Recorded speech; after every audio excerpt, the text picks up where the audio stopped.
Tendance, mon ami, chaque soir en ouverture de Smart Bourse, nous retrouvons Pauline Gratel qui vous apporte les infos clés du jour sur les marchés. Bonsoir Pauline, Bonsoir. séance un peu en dents de scie pour les indices européens notamment, qui marquent le pas aujourd'hui après avoir marqué de nouveaux sommets hier. Oui, le CAC 40 est en léger repli après son record inscrit hier au-delà de 8400 points. Il évolue aujourd'hui sur le seuil de 8300 points. Les indices américains, de leur côté, ouvrent sans tendance après leur repli d'hier.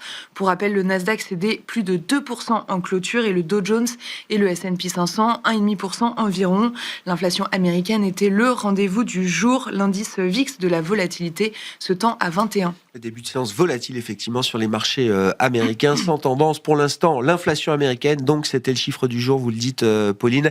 Quels sont les éléments principaux à retenir ? En janvier, l'inflation globale ressort inférieure aux attentes. Elle progresse de 0,2% sur un mois après une hausse de 0,3% en décembre. Sur un an, l'inflation ralentit à plus 2,4% après une hausse de 2,7% le mois dernier. Dans sa version cœur hors alimentation et énergie, elle progresse de 2,5% sur un an. C'est parfaitement conforme aux attentes. À ce stade, les marchés intègrent la possibilité que la Fed puisse baisser ses taux plus de 2 fois cette année. Oui, effectivement, quelles ont été les réactions observées sur les grands marchés macro et notamment les marchés obligataires après cette publication ? Côté américain, le rendement à 10 ans qui avait cédé une dizaine de points de base cette nuit se détend encore autour de 4,05%. Le rendement à 2 ans cède aussi 5 points de base autour de 3,40%.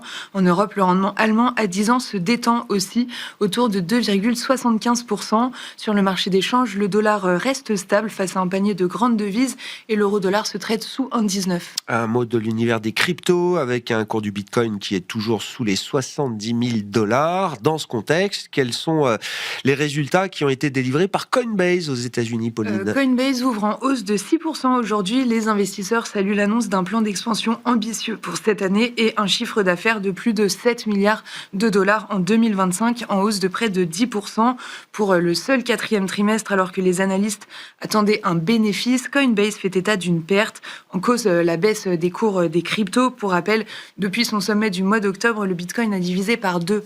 Toujours aux États-Unis, Moderna, dans le secteur des biotech et de la santé, tient le coup. Oui, c'est grâce au vaccin du Covid. Le chiffre d'affaires du dernier trimestre dépasse les attentes des analystes. Après la pandémie de Covid, en 2020, les ventes de vaccins s'étaient effondrées et Moderna avait connu des difficultés. Mais ça va mieux, le titre ouvre en hausse de 10%.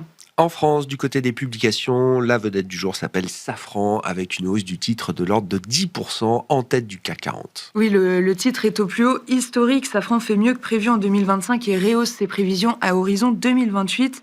Dans le détail, le résultat opérationnel courant bondit de 26% sur l'année dernière.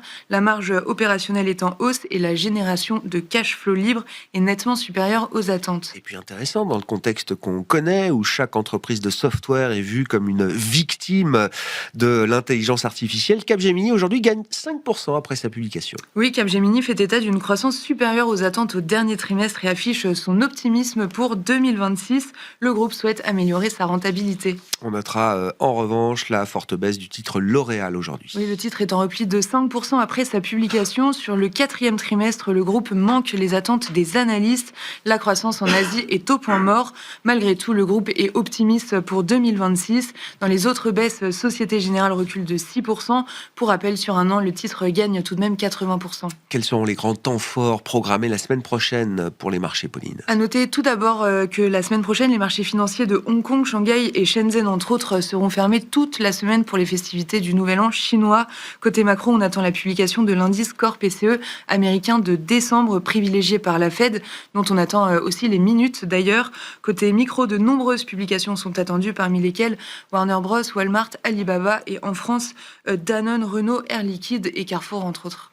Tendance, mon ami, chaque soir en ouverture de Smart Bourse. Pauline Gratel est avec nous et vous apporte les infos clés du jour sur les marchés.